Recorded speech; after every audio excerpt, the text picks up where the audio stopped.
Саламатсыздарбы, Жетинур YouTube каналынын көрүүчүлөрү. Бүгүн биз сиздерге ушул Sprinter автоунаасы тууралуу маалымат берип өтмөкчүбүз. Бул унаа сатылат экен. Жылы 2001. Бишкекте жүргөн машина.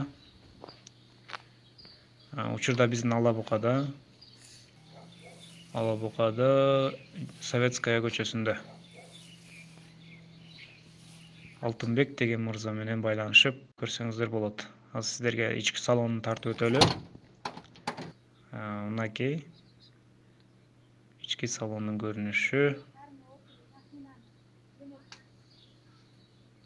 Мынакей азыр арткы мынакей 18 орундуу.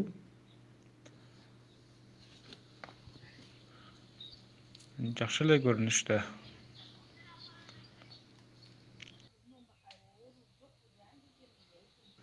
Азыр сиздерге кузовду ачып көрсөтөлү. Мынакей мотор Rexton мотордон экен. 2003-жылкы мотор. Алмашылган өзүнүн моторун. Жакшы мотордон коюлган.